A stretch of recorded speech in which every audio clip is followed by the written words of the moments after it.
this was about as bizarre and as easy as it gets. So the number for me was a number that would allow me to never have to work again. I feel like we got top. I went from a sale of $500,000 to in debt. $192 million. This is Built to Sell Radio with your host, John Warrillow. So when's the last time you read a book on selling your company? My guess is you've never read a book on selling your company. Why bother when the only books out there read like textbooks, filled with acronyms and terms you've never heard of, written by people who make it their job to make themselves look and sound smarter than you? Why bother? Well, The Art of Selling Your Business tries to do exactly the opposite. It features the stories of the founders I've listened to for the podcast. I've taken their best practices, their secret hacks, and bundled them into a storytelling format so that you can take away the key lessons, the action plan, the field guide without sifting through the boring textbook that is most books on the topic of selling your company. You can get it at builttosell.com/selling.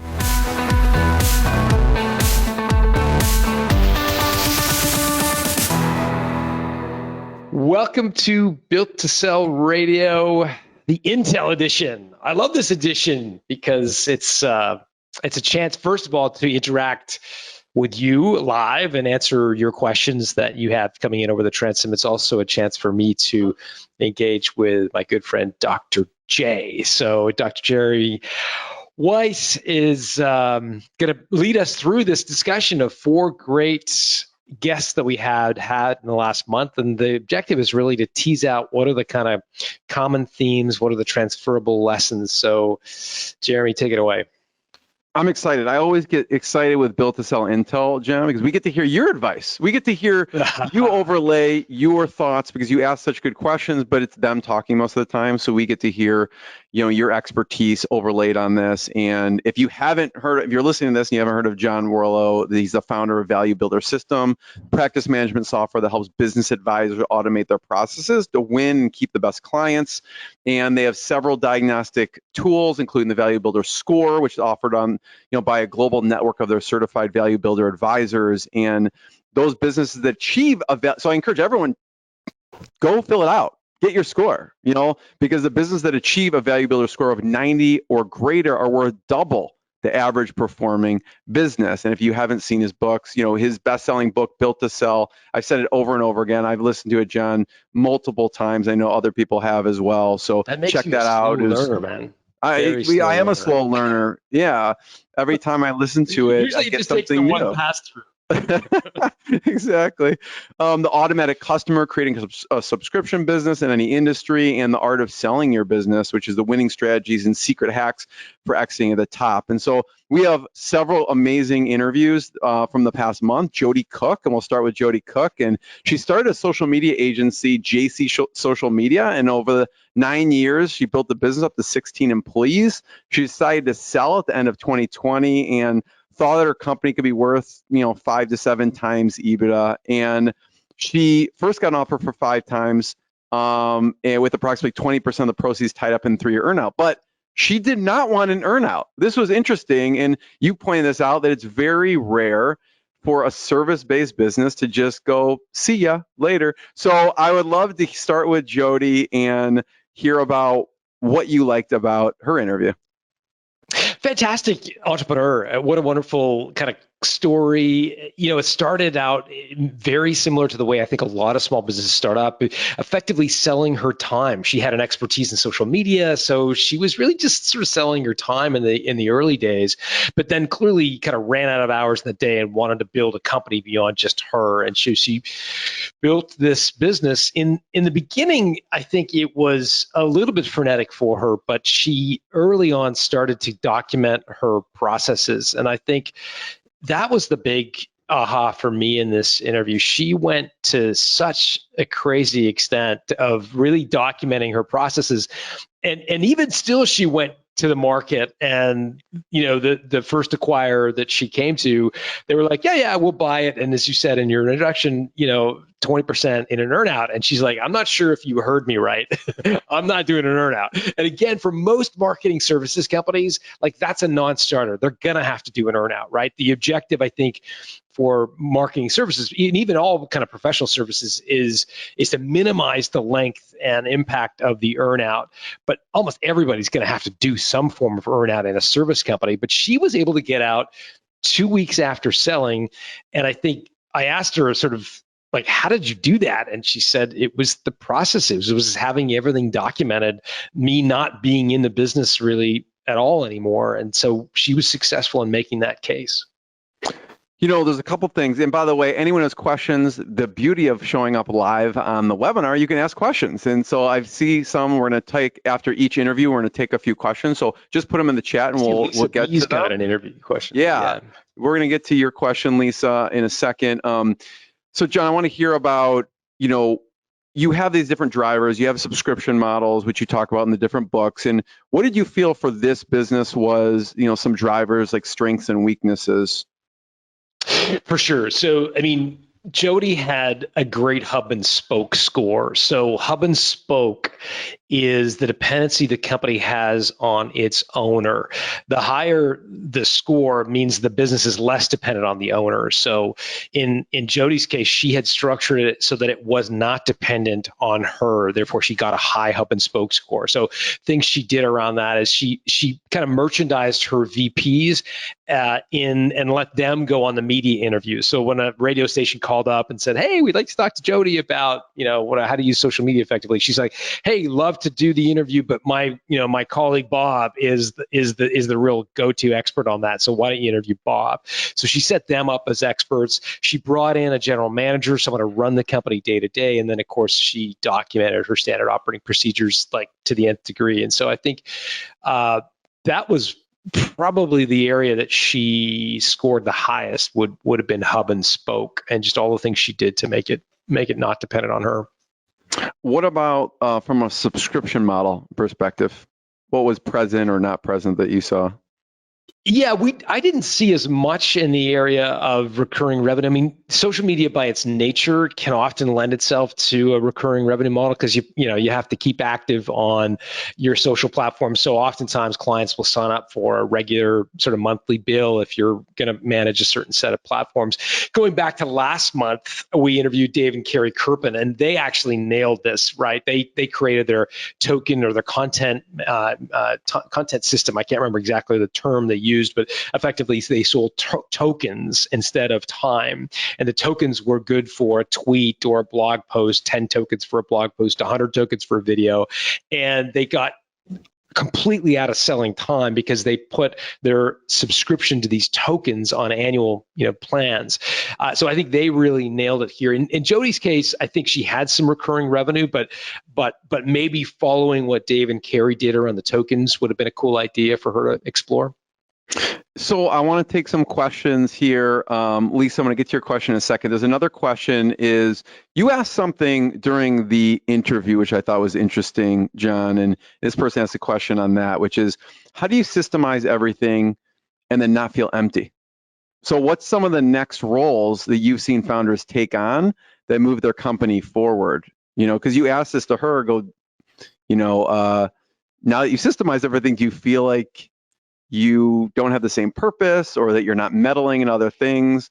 What have you seen the next roles people take on in the business after they have stepped away that has helped move their company forward? They're not kind of hindering their team and meddling. Yeah, I think it's taking on the role of selling your company. And I don't necessarily mean proactively negotiating with acquirers. I do mean, though, becoming the person who is really driving the value of the company, in particular, what partnerships you're forging, what potential acquirers you're talking to. I remember I got a chance to go to something called the Birthing of Giants years ago, which is a program that MIT at the time was on the campus of MIT, since been renamed the Entrepreneurial Masters Program. But it was a great program, 3-year program, and we heard from an amazing list of speakers. One of the guys that came in and spoke had just sold this company, and he said, said, look, how many of you are involved in selling your product or service? And we all, like 12-year-old school children, kind of raised our hands, very proud of the fact that we were involved in selling our services and products. And he immediately chastised us and said, look, you've got all the right skills. Trick question. You're selling the wrong product. And we're like, come again? And he's like, yeah, you've got all the right skills. You're good at influencing. You're good at marketing. You're good at communicating. What you're not good at is what to sell. You're selling your product. What you should be selling is your company. And I've always remembered that. It goes back 20 years ago now. But my takeaway was that I needed to do a much better job of really thinking about my role as the founder, as this primary shareholder, frankly, of building the value, negotiating and discussing, creating relationships with the potential acquirers. So I think, for Jodie, I think that she did that more naturally, again, because she had more time, because she had focused on getting all of the processes into other people's hands. She just carved out time to have some of those discussions. And so I think that was one. The other thing that really resonated with me, Jeremy, I don't know if you remember this line. I asked her, documenting your processes and standing operating procedures. I mean, that sounds like torture for, a young entrepreneur. I mean, Jodie's like a young, vibrant person. Like, she doesn't seem like the kind of person that would like to sit there and dot every I, cross every T, and create all these boring processes. And I said, that sounds like torture to me to sit there and carve out 3 months to create your processes. And she said, yeah, but think about it this way. If you're going to go to jail, would you rather be in jail for 3 months or 3 years? Yeah. And she went on to say, yeah, it sucked creating my processes. It was horrible, but I was committed not to having an earnout, right? And an earnout for her, because she's a very independent woman, would be 3 years in hell, right? 3 years in jail. And so she took her medicine up front, and she said, I'd rather just do the work up front, get it all documented, and then not have to do the earnout. And I thought that was such a cool little riff. 3 months or 3 years in jail, you pick. And I thought it was a great mental hack. I totally agree with you that she was she associated in her mind more pain with not doing the process than pain with doing the processes. So yeah, I love that part. So another question from the audience, is it true that businesses that monthly payment memberships businesses are valued higher than annual payment by business buyers? Interesting. Yeah. So in the case of, and I think this question comes from Lisa B, right? Yes. Thanks for the question, Lisa. No, I don't think that's true. I think the more important valuation metric, in particular when you're looking at recurring revenues, again, Jodie had some recurring revenue, but it was quite a little bit less formalized, I think, if fair to say, than I've seen in other sort of software companies, et cetera. But if you're looking at your recurring revenue models and trying to ascertain which is more valuable, monthly or annual subscribers, really it comes down to your LTV to CAC ratio, your long-term lifetime value of a customer to the cost of acquiring a customer. Here's the thing. You've really got to test it. Some people will tell you that an annual subscriber, because they pay a lot up front, do a better job of bedding in. In other words, the onboarding process is improved. They start to adopt the software more carefully, and it makes them more loyal. The more loyal your customer, the longer the lifetime value, and you improve your LTV to CAC ratio. The opposite, though, is also true. Every year, it's a bit of a lumpy payment on the credit card, and it can cause churn if they're not using the software. So it depends, I think, on what you offer, Lisa, and how well engaged your customers are.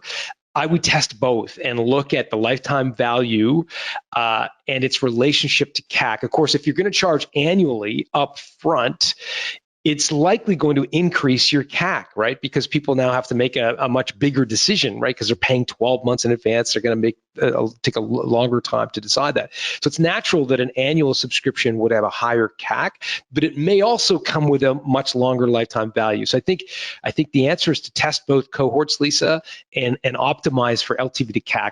And there's more on that in the automatic customer if you're in a value builder engagement, I think it's module 7 is recurring revenue, and there's an actual LTV to CAC ratio that your certified value builder can walk you through, Lisa. Yeah, thanks for pointing out those advantages and disadvantages, because I could totally see, well, yeah, we want them for a year, but then Year 2, it's a bigger decision because it's a larger payment. So I wanted to, again, at each of the end of these, we'll take questions. So ask any questions you want. We have the next one, John, was Dr. Kristin Kahle, and she helps businesses pick benefits programs for their employees. And she started 3 insurance agencies. The first 2 were service businesses that she sold for like 1.5 to 2 times EBITDA. And then with a third one, she wanted a higher multiple, right? Who doesn't, I guess, right? So she decided to transform it into a technology company. So she built Navigate HCR up to more than 40 employees before she decided to sell. And she got 3 offers, ended up agreeing to be acquired for around 8 times EBITDA plus a 5-year contract that guarantees her employment, which is almost the opposite of Jodie Cook, which was she's like, I'm out. So what did you find? Why did you want the 5-year contract again? It was an interesting discussion. I love that part of the interview. So I encourage anyone, you can go back to builttosell.com/radio and check out and watch all of these in their entirety. But what did you like about Dr. Kahle's story? Well, I think it was a beautiful before and after story. You know, those before and after, like before weight loss and after weight loss, or like before I fixed up my house and after I fixed up my house. It was a great before and after of the difference between a service-based business that is deeply dependent on the people, which, as Dr. Kristin Kahle found out, usually trade at very low multiples. And to your point in the introduction, she'd sold a couple of insurance agencies around 1.5 to 2 times earnings. So fairly muted, fairly kind of, average sort of offer. And then she made this transition. And the transition was to take, all of the communication that is associated with a typical, like administering an employee benefits program, right? So under the Affordable Care Act in the United States, I know not all our listeners and guests today are in the United States, but in the United States, you've got to have these kind of standard communications that go to your employees, especially if you're a larger company. You've got a whole set of sort of compliance things that you've got to, and she's like, this is all annoying for HR professionals to have to do. So why don't I just build software that basically pumps these emails out and eliminates some of the frustration and friction with administering an employee benefits program. So in the same sort of industry, same kind of ecosystem, but she figured out a way to make software, and again took her multiple from kind of 1.5 to 2 times earnings to 8 times earnings, and a great story. And again, just really driving home the difference. So in terms of the 8 key drivers of value that we talk a lot about, obviously she created recurring revenue, which is one we've already spoken about a little bit today, but a key ingredient. She also did well in terms of growth potential. Growth potential is one of those other drivers where, an acquirer looking at a business, they're going to say, yeah, okay, great, but how quickly could we scale this? And if your business is people come with the default or defect, I should say, that you can't grow them very quickly, right? It takes a while to recruit them, especially these days. You got to train them. That takes time. So it can take 6 months, a year before they're kind of functioning in your business. And therefore, people-dependent businesses don't scale well. They don't grow well. And so they generally score low on that driver we refer to as growth potential at Value Builder. So that is another thing that Kristin made this transition from scoring low on growth potential to scoring very high, because once she had subscribers to this service, it was very easy for her to add subscribers without an incremental, a whole lot of extra cost. There's 2 big questions, John, I have, which I found interesting that I wanted your take on. But what have you seen big mistakes people make when starting a software company? It sounds sexy. Yeah, like I want a software company, I want recurring revenue. And she made a big mistake early on. So I'd love to. She I'd love to hear what you think. Yeah. Yeah, she referred to it as her $300,000 mistake or something to that effect. And I think what she did was fall into the trap with a lot of new software companies, and that was that she wanted to create it all herself, right? Instead of, there's lots. Part of what she built was a kind of a fancy LMS program, learning management system, with a skin to it, if you will. And so instead of adopting one of the existing LMS platforms in the marketplace and reskinning it for her clients, she went out and created it from scratch and spent $300,000 on developers on a platform that ultimately was a platform she had to abandon, and then effectively had to walk away from $300,000 worth of coding because she picked the wrong platform. So long story short, creating software from scratch is, if you have something that is truly, truly unique, clearly you have to do. But if not, if you can get away with sort of reskinning an existing infrastructure, you're going to save yourself a whole truckload of money. I wonder if are there any other mistakes that you've seen when you look at past interviewees that they made with their software company? And I love what you said there. Like, look at what's out there already. I remember when Groupon came out and there were other Groupon copycats, and you could go online and search platform for Groupon, and you could literally have a whole platform if you wanted to launch your own Groupon. And I was like, holy cow, this is unbelievable. So you just never know what's out there already that's been built. Are there any other from past experience or interviewees that you think big mistakes people made with software? Yeah, I mean, one of the things that you want to make sure you own is the customer data, right? So if you're going to, for example, license somebody else's software to use in the back end, you want to make sure that the customer is doing business with you and you're not just reselling someone else's software. So their perception, the customer's perception, your customer's perception needs to be that they are buying from you and you're not just a middleman or woman selling someone else's stuff. They have to believe that you are the arbiter of the relationship, or the glue that holds the relationship together. So making sure that you own the contact information, that's your sign-on platform, that effectively what you want is a situation we call the Switzerland structure, but you're not dependent on a single supplier. And that you can improve your score on the Switzerland structure when your customer believes you to be the supplier, not the company you are reselling for. And again, if you're just reselling or distributing someone else's product, they're going to draw the conclusion that there's really very little value that you're bringing to the table. Whereas if your customer believes that they are buying from you, and you will swap out whatever third-party vendor you would to ensure that there's a best-in-class solution there, that's the ultimate power position. So again, that's another element that you want to make sure, if you're going to build out software, that your customer believes that you are their provider and not the end platform in the background.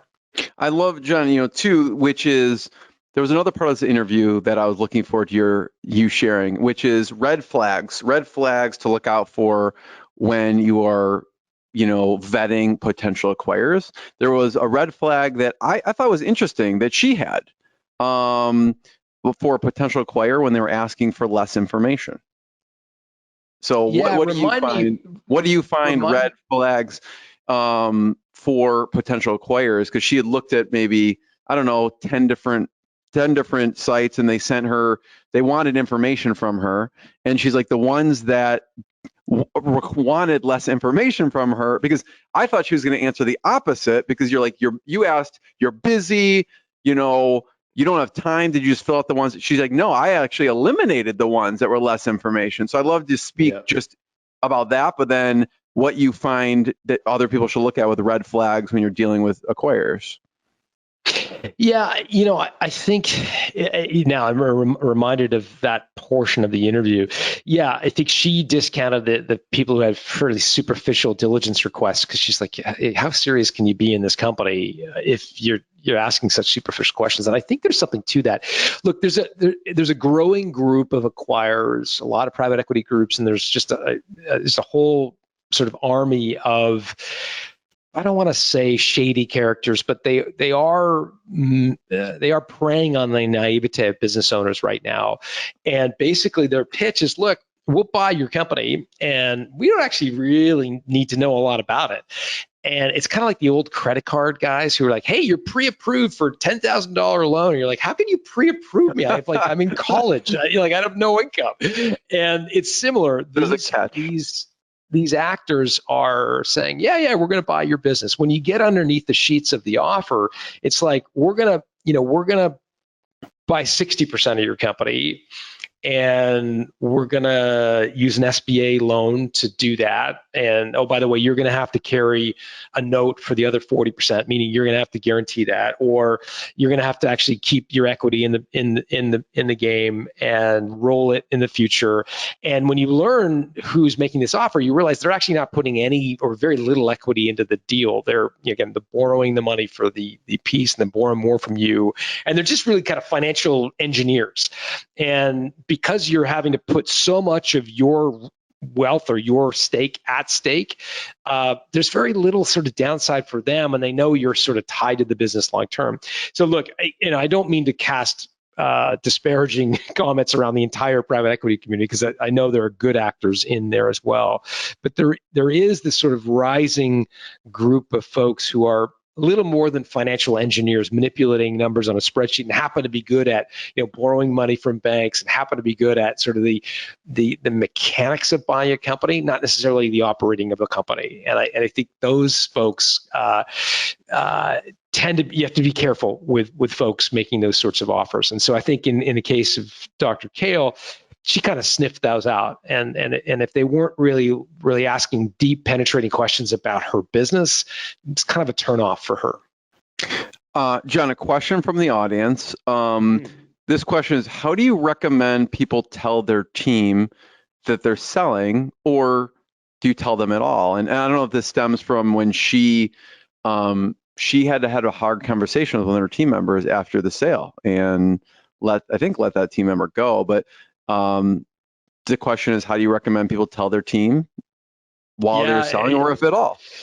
This came up again on an episode. It actually, I had a great conversation with the person. We were talking about, all the work they'd done to build their business so that it wasn't dependent on them. I'm not going to share the name of the person because she told me in confidence after the fact. And anyway, she built this business up, and she had sort of a general manager and who was doing most of the work. And so she got an offer. It was a very good offer, and she actually chose to share some of that with her second in command, but her second in command felt that it was not enough, that she had been doing so much of the work, and that, anyways, long story short, it ended up being a very tumultuous ending to what was a really good relationship, for many years. And I think it's one of those situations where employees oftentimes get mixed up between the difference between being an employee and being an owner.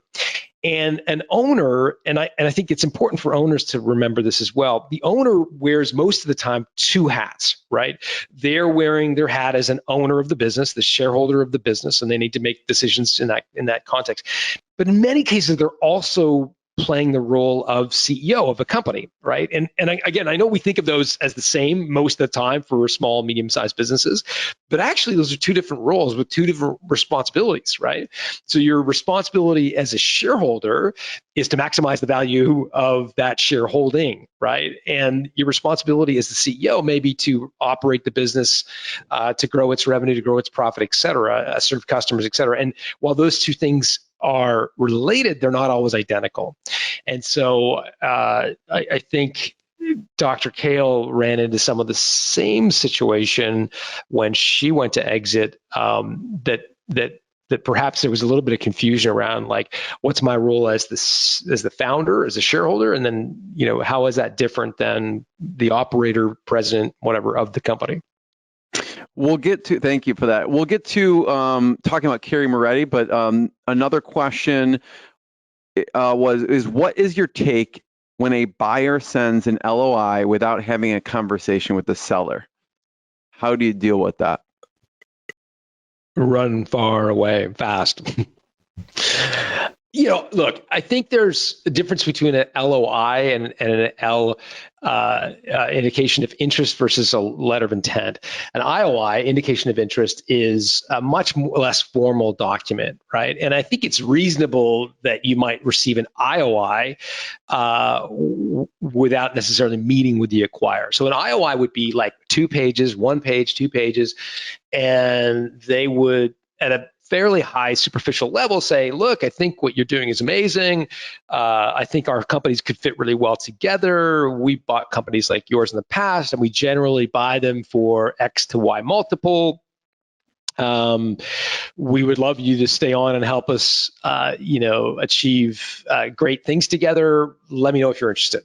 So they kind of throw out a number of like a multiple of X to Y. It's usually a range. It very rarely would be a number, like an actual number. It's usually a range. And it's sort of a shot across the bow. I think that's totally legit for a company to do and for you to react to. I don't think that's fine. I think I would engage with them if you felt like that was an interesting offer.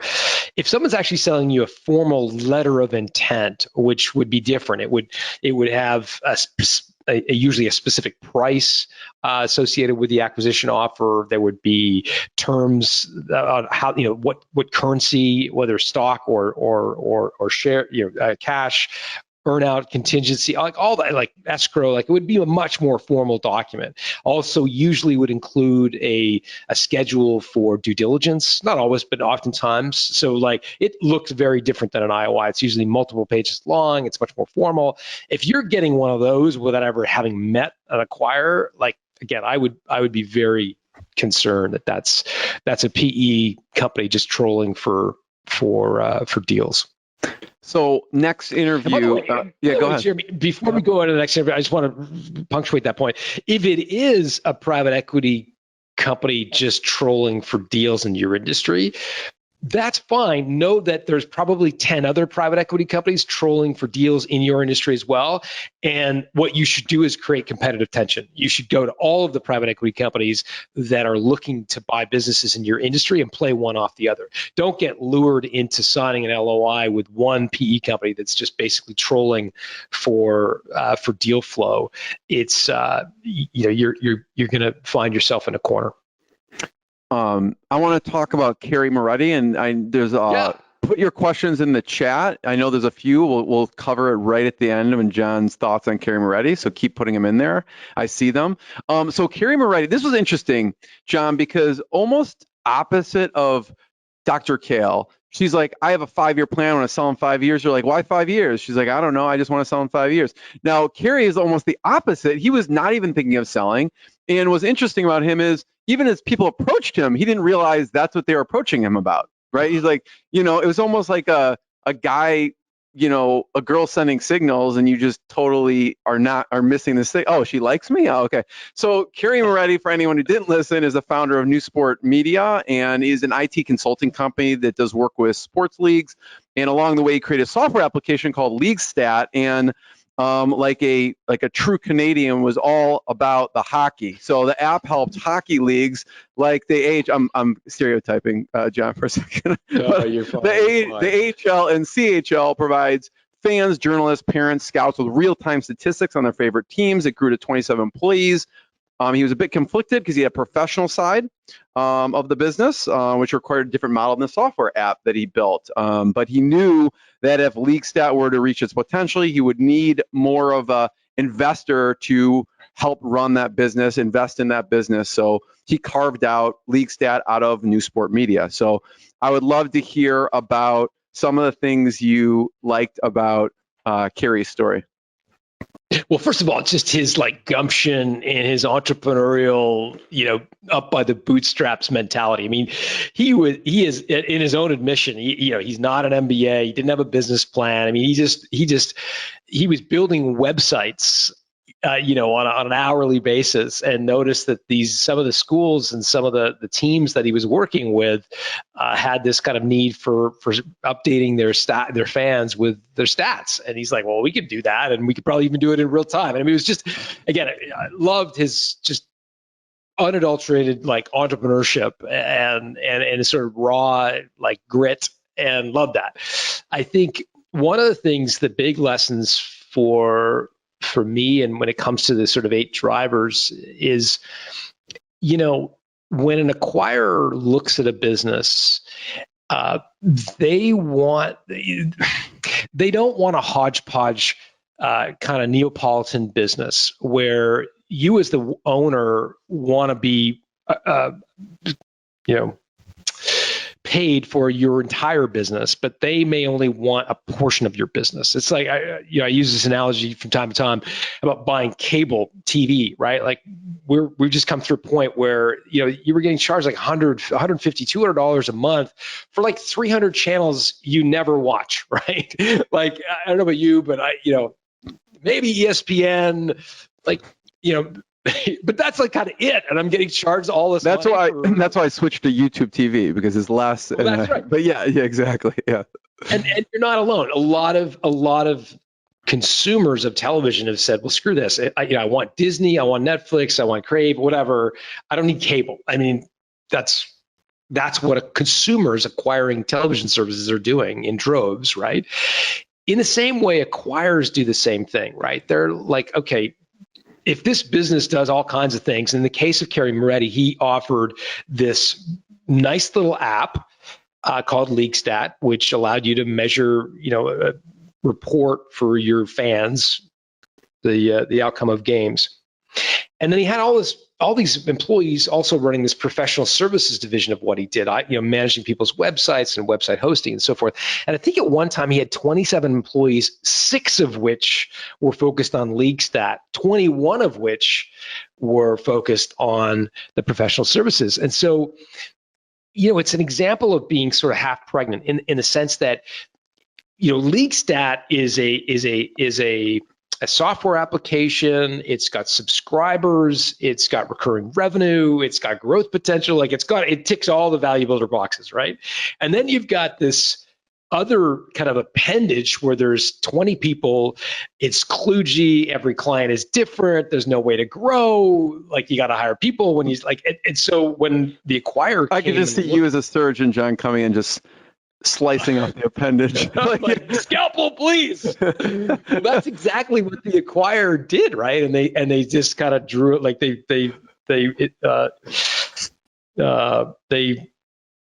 basically carved it up, and they said, okay, we would like to buy your business, Cary, but we don't want it all. We certainly don't want the professional services. We're going to have this LeagueStat. And again, in many cases, and I've heard this many times, oftentimes the part of the business that cash flows well is the professional services. The part of the business that is also the biggest headache is the professional services. And it's where another example of where chasing revenue is not always the best thing for the value of your company, because we grow up in entrepreneurship thinking that, the bigger the company, the better. And I think that would be the case in Cary's case, where he saw opportunities and he just kept taking advantage of them, kept selling more and more things. When he went to sell the business, they're like, I don't want all this other stuff. I want LeagueStat. And if he'd focused all of his energy, resources, capital on LeagueStat, you might make the case that there was a bigger business there that he could have created, but he was sort of trying to keep both businesses going. And in the end, acquirers found value in a small part of the business, but not all of it. And I think that's very common. I thought it was an interesting creative solution that how he came up with kind of having the two arms, professional service and SaaS. I'm curious, what do you think? Because he would charge separately. He's like, well, if this is what you get. If you want other features, we'll charge you separately. What do you think about how could he have maybe release those features to everyone and increase the price across the board? Do you think there was an opportunity for him to choose like with any software company, they just choose the features? They make a choice to either invest in doing the features or not, and they release them across everyone, and that may be they're making the SaaS company more valuable. He didn't decide to do that, but do you think there was an opportunity to possibly just choose the feature requests that were the best and increase the price? Or did you like how he kind of creatively solved that problem?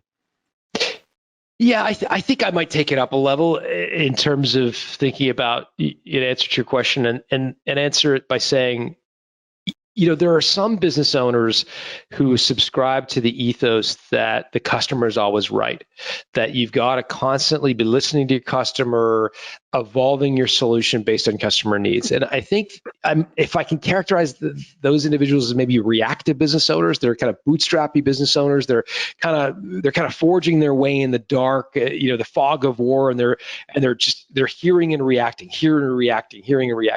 And I think that's one way to bootstrap a business, and I think there's lots of examples of success on that front. I think the other sort of type of business owner is a lot more proactive. I hate to use Steve Jobs because he's such an overused example, but he's the guy who said, if you asked consumers, do they want 1,000 songs in their pocket? None of them would say yes, right? But when he gave them the iPod, they realized how much they valued having so much programming in their pocket at once. And so he was ahead of them in that regard. And so I think there's value in really being proactive and saying, who is the target customer we want to serve? So in Cary's case, he was doing a lot of work with hockey teams. Great. So if you focus and say, okay, we're going to build the world's best app for hockey teams and hockey leagues, then I think the decisions around what features to launch, what customizations to make start to really become obvious, right? Whereas if you're kind of bobbing and weaving and saying hockey teams like it today and lacrosse teams like it tomorrow, and maybe we'll do soccer, and I've got an opportunity to do swimming, or whatever, that's when I think you run into these problems of like starting to build out without a lot of forethought. So I think Cary might have been better served by really focusing in on, okay, like who is the ideal customer? What am I passionate about doing? And really building out a feature set for those, as opposed to being quite as reactive to his client's needs.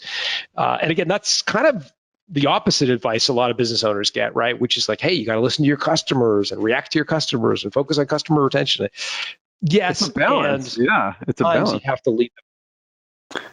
I love what you said there, John, about like a North Star question that can lead decisions. Like if he was asking that question about how can I be the best hockey, or, he may make different decisions in what he does. So I'm going to take some questions from the audience. And one of the questions you asked during the interview to him, which I loved, actually. So I love this question. This person asks is, what would you do differently?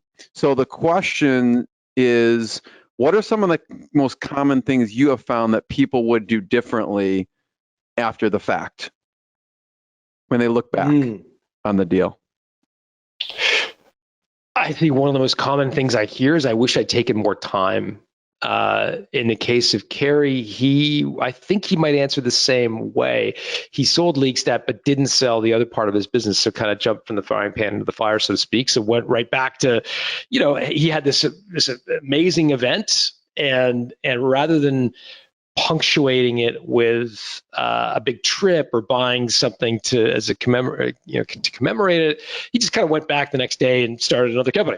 And so I think selling a company is one of those, it's life-changing, and it's also shocking, and it can be quite jarring, right? And again, I hear all kinds of times, sometimes after I hit stop on the record button, I'll hear people reveal, it's been a tough few months, a few years, like I feel like I'm kind of drifting a little bit. And so, look, we talk a lot about something called pre-score, which is a measurement of how ready you are to exit. And a lot of the folks on this call probably have got their pre-score. You go to prescore.com if you haven't already.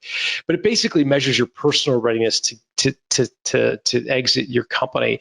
And part of that is having a really clear vision of what you want to go do next. I think one thing I would just caution people, though, is to for sure really crystallize what you want to go do next, but make sure you punctuate the sale of your business. Like, put an exclamation point on it. Take a trip, take some time off it's an emotional journey, right? Buy something, and it doesn't have to be a Ferrari.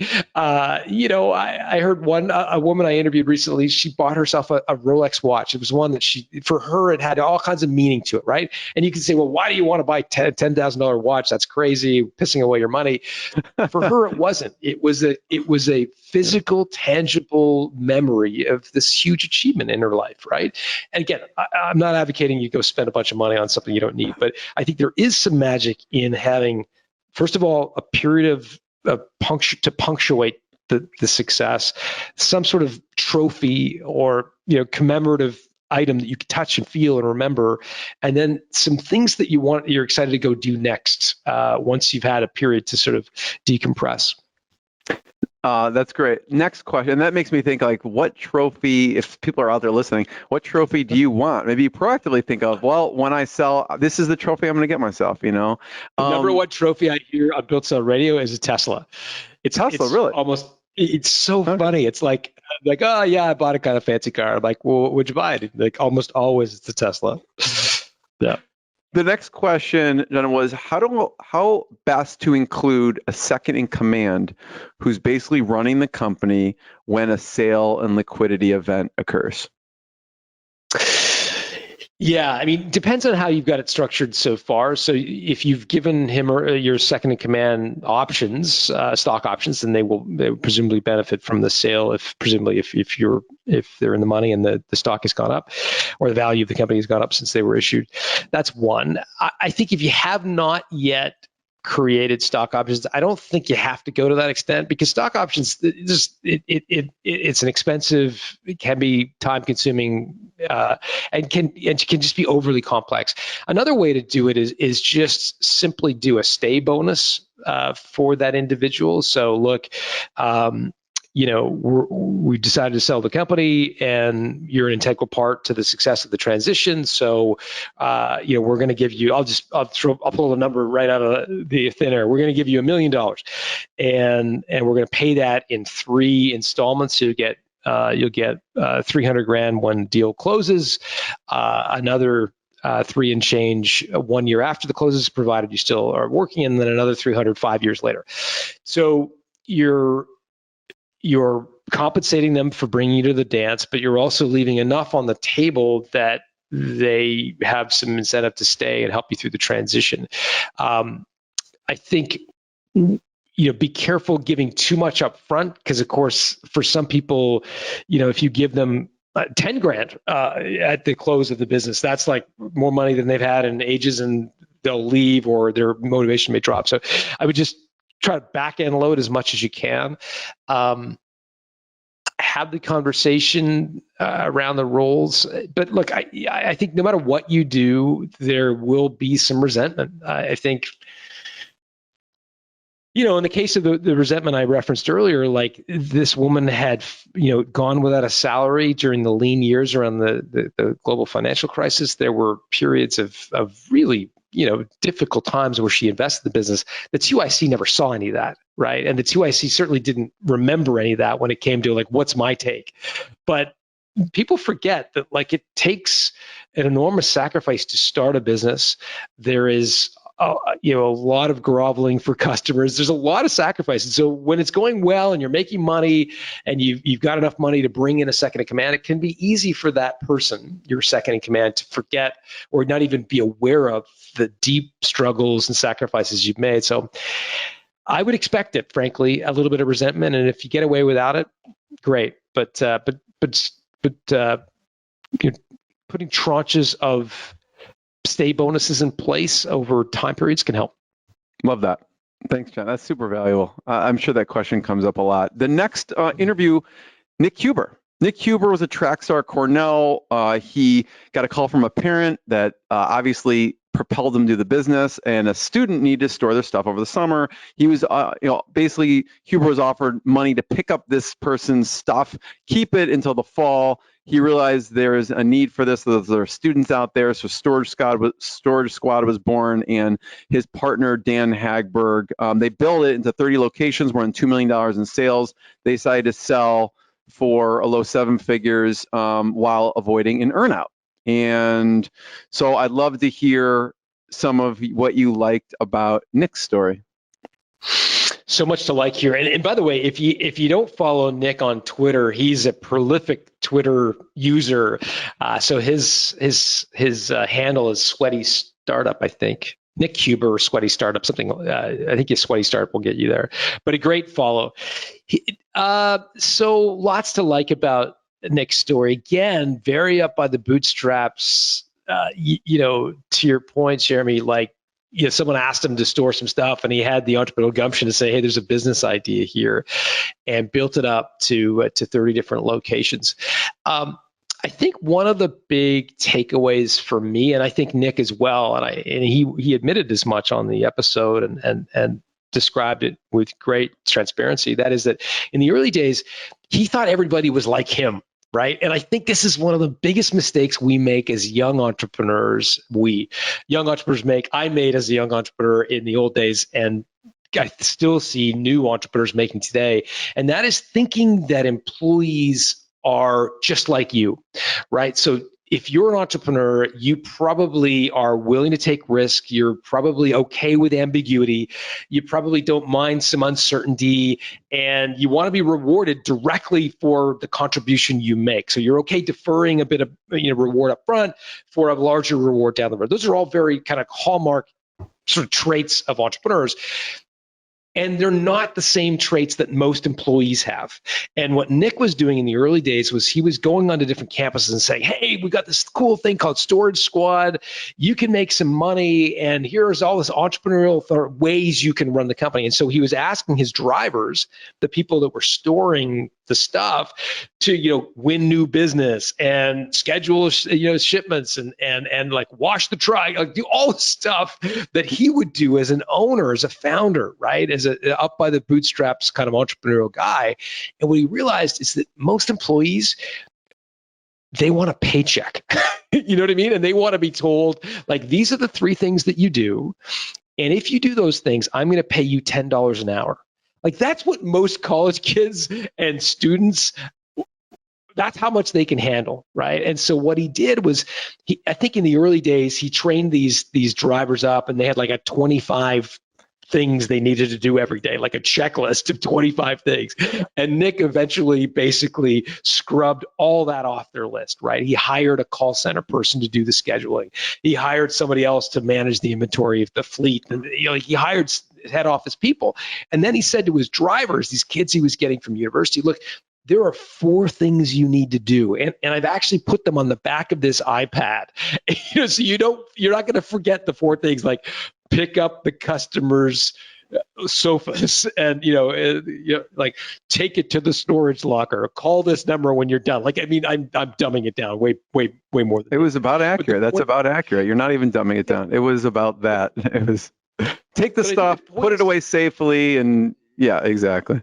Yeah. The point is, I think we make the mistake of assuming employees are motivated in the same way we are as entrepreneurs. I think the opposite is true. I think given the choice, employees want to have standard operating procedures. They don't like flying by the seat of their pants, right? Like, they want to be told, like, here's the way you should do this, right? They want SOPs. They want regularity. They don't want ambiguity. And I think, again, we as entrepreneurs are totally differently wired, and acknowledging that up front is important. And Nick did a great job of pivoting. What did you think, John? When you look back at the interviewees in your experience, what risks have you seen people take that have maybe worked out, and maybe some that haven't worked out, based off of, when Nick talked, he said, we shipped 10,000 boxes to Ithaca during COVID because I saw an opportunity, I took a risk, and it ended up working out for him. But I'm sure there's ones that don't work out, and there's others that do. So what did you think about his calculated risk there? And then if there's any other examples that you think would be interesting to bring up around people taking risks? Yeah, I mean, I think the smartest entrepreneurs always minimize their downside, right? So in the case of Nick doing the, just reacting in the COVID situation, like his business was basically gone if he didn't do that, right? Like there were no students on campus in March of 2020.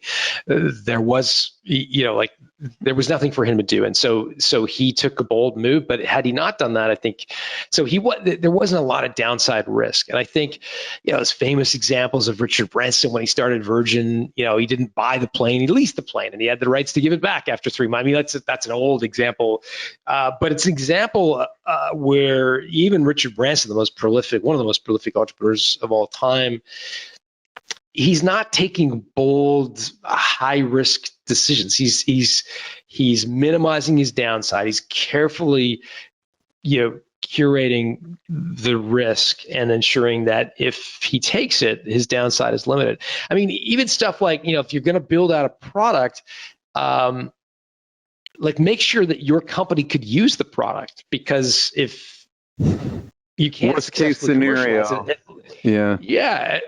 Jason Fried, the guy from Basecamp, when he built Basecamp, the project management software, it was really to scratch his own itch, which was at the time he was running a web development agency. They didn't have great project management software. So at the very least, if he hadn't sold a single license of Basecamp, he had a great product that they could use internally. And that's another example of like kind of managing your downside. Yeah, is it going to be expensive? Sure. But at least he had that as an outcome. Richard Branson leased the plane, still got to pay the lease payments, still 3 months of massive fees, but at least he could give the plane back. In the case of Nick, he wasn't risking a lot because his business was so disrupted by COVID. Questions from the audience. Phantom equity was mentioned. Can you go over best ways to execute on that? Yeah, I can't really, because I'm not a lawyer and I don't know where you live. I think, and I don't mean to dodge the question or belittle the question, because I think it's a great one. I think I would engage a lawyer to do it properly, because again, depending on where you live, you don't want to get into situations where you're making legal commitments that you might end up regretting. I think the thing with phantom equity is that it's really, in most cases, kind of veiled income, taxable income for employees, and therefore it's treated as income, right? Whereas equity, real equity, can often be treated as capital gains on the exit of a company, so it has a tax preference. And again, I don't want to get too far into legal advice because it's way beyond my pay grade. I'm not a lawyer, but I do think it's important to engage one in creating these employee incentive programs, because they're too important, and they drive to the heart of your relationship with your employees. And if it's not done well, I think it can undermine your relationship with your employees, even beyond just which undermines the whole reason you're doing it. I'm assuming you're doing it because you want to retain your employees, you want to reward them effectively, you want to align them with you. So I think it's worth spending the extra bucks to get a good lawyer to do it properly. Jeremy, you're nodding. It sounds like you've had some experience in that area. No, I love, you kind of hit the underlying piece, which I think the heart of the question is more, how do you incentivize employees better? So are there other, what are the ways that you found that are really good for employee incentive programs? Because I think you hit the heart of the matter, which is, I don't know if it's necessarily about equity or phantom equity. It doesn't matter what it is. It's more about how do you best retain your staff, right? Yeah, this is not my area of expertise, to be honest with you, Jeremy, so I don't want to speak too far to turn. I mean, I think right now, being flexible is proving to be a pretty big premium. So here we are recording this. COVID's raging again in the southern part of the United States. And I think telling your employees you have to come back to work, is problematic for some people, because for many people, they've changed their lives fundamentally, right? They've gone to work from home, and they've changed their childcare situation so that they can't all of a sudden just go back to the office, right? Or they can't, they sold one of their cars, so they can't commute back to the office because they made life-changing decisions that now all of a sudden to rock up and say, okay, everybody back to work, I think is going to create a lot of turmoil. And so I know that finding employees right now is really difficult. keeping employees is more essential than ever. And I think flexibility, in particular, if you think about yourself as an entrepreneurial company, that's like your killer app, right? If you're United Airlines or you're Ford, you don't have the luxury of being flexible when it comes to employees. You've got to have like a standardized. Put on the tire at home. Yeah, exactly. Like everybody gets $216 to buy an office chair, and everybody flies coach. And if you're 3.6 hours and you're at this level, you can fly business.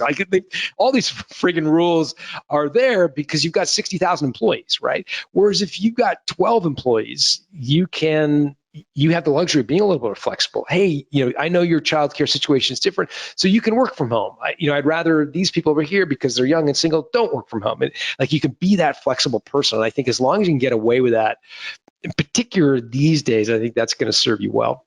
I love that. Next question, John, is in a multiple LOI situation. Let's just see, he says, which are all favorable. Do you take them all and see which one will eventually close and not provide exclusivity, or pick one that's asking for a 90-day exclusivity with the same price/terms? You negotiate your terms before you sign your exclusivity. So once you sign your exclusivity, no shop clause, the pendulum of power in that relationship swings heavily. Right now, you're in the driver's seat. Congratulations, by the way, you've got multiple offers. That's a fantastic outcome. You must have a great business, and you've hit the lottery. You're amazing. Great work. Right now, you're in the driver's seat. You are the prettiest girl at the dance. You have power, and you will lose that power the moment you sign the no shop clause. And a lot of people think, oh, no, I'll be able to maintain the power. I can always walk away. Here's the problem. Once you sign a no shop clause, and a no shop clause basically in the letter of intent, for those of you who don't know, is effectively when you agree not to continue to negotiate with the other parties, and you agree to get engaged effectively and be monogamous in your relationship and come to once you sign that, you lose all your leverage, and the acquirer knows that, and they will then drag out due diligence over a period of time. They may retrade, which is lowering the price. And if you walk away, what do you think the other guys that have given you the LOI are going to think? Are they going to think your company is fantastic? They just broke up for no reason? No, they're going to think that the acquirer found something in due diligence that they didn't like, and therefore the deal blew up. So you're going to go back and say, hey, remember us? You gave us the LOI. Oh, it didn't really work out with the other guys, but are you still interested? They're going to go, maybe. But their hackles are going to be up, and their radar is going to be up, and they're going to be like, okay, what did they find that's not favorable? So it's not like you can just close out negotiations with the folks that you signed the letter of intent on with the no shop clause, and then all of a sudden go back to the other guys. You go back a much, much less valuable company than you did before. So do not sign the letter of intent, the no shop clause and the letter of intent, until you have absolutely negotiated the very best deal you can. And there's there's a huge art form to that, right? Because if you overplay your hand and you say, okay, I've got 5 offers, you guys, bid it out, you're going to come off as a dick. And that's going to be a problem. Some people will walk and say, I'm not participating in an auction. I'm not going to, that's just not, like, we've made a fair offer. We're not going to play some game. And so this is why mergers and acquisitions professionals, this is how they earn their keep. This is why they're worth engaging. This is why you need one, is because they know how to nudge an acquirer while not rubbing it in their face that in order to win your business, they may need to increase their offer a little bit. And at the same time, they're not losing those deals because they're overplaying their hand. I'm reminded of Arik Levy, not one of the 4 we've talked about today, Jeremy, but Arik Levy sold Luxor One. He had a bad experience selling his first business where he did it on his own and they retraded, and it was just a terrible situation. But he went out and sold a new business, Luxor One, and had an M&A professional do it properly. The M&A professional got 5 initial letters of intent. All 5 were kind of plus or minus 10%. And he started to play one off the other. When I say he, not Arik, but his M&A advisor, a guy named Trip Wolf. Trip Wolf played one offer off the next over that sort of negotiating period before Arik signed a letter of intent. He was able to get the offers up by 300%. In other words, 3 times more. And that's what is possible. Not common, but possible when you've got the situation you're in, multiple offers, and you have not yet signed a letter of intent. So long-winded way of saying don't sign the LOI until you play one off the other and get the very best deal you can. First of all, John, thank you. Yeah, I'm a big proponent of leave it to the experts. You do what you do best. Let the experts do what they do best. And I want to encourage everyone to go to builttosell.com and, sign up. I think when you sign up for the email list, John, correct me if I'm wrong, they will get an email to come to each and every month's webinar where they can ask their specific questions. So register for the email list, come to the webinar and ask questions so John can ask them. And I also encourage people to go to builttosell.com/radio and check out all the episodes they have. They are really gems. So thank you, John, for having me. We also talked a lot about standard operating procedures today. So if folks want more on SOPs, Jodie Cook built standard operating procedures, Nick Huber built standard operating procedures. We've written a kind of an ebook. So everything you need to know about writing SOPs, just go to builttosell.com/SOP and you can download it. It's free. It's an ebook. So I hope it helps. Jeremy, this was fun. Let's do it again in a month. Let's do it. It's on the schedule. Thanks, everybody, for joining. Hey, if you like today's episode, you're going to love my new book, The Art of Selling Your Business. The book was inspired by the cohort of my guests over the years who have been able to negotiate an exit far better than the benchmark in their industry, sometimes 2 or 3 times more than I would have expected. I was curious to understand the tactics and strategies of these entrepreneurs and what they do differently from average performers. The result is a playbook for punching above your weight when it comes to selling your business. To learn more, go to builttosell.com/selling, where we put together a collection of gifts for listeners who order the book. Just go to builttosell.com/selling. Built to Sell Radio is produced by Haley Parkhill. Our audio and video engineer is Dennis Labataglia. If you like what you've just heard, subscribe to get a new episode delivered to your inbox each week. Just go to builttosell.com.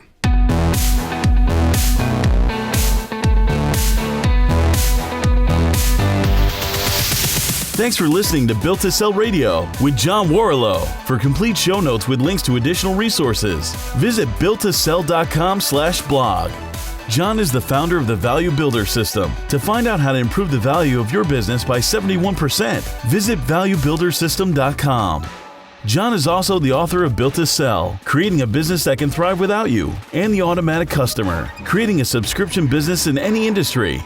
Connect with John at facebook.com/builttosell or on Twitter at John Warrillow, WARRILLOW. Thanks for listening.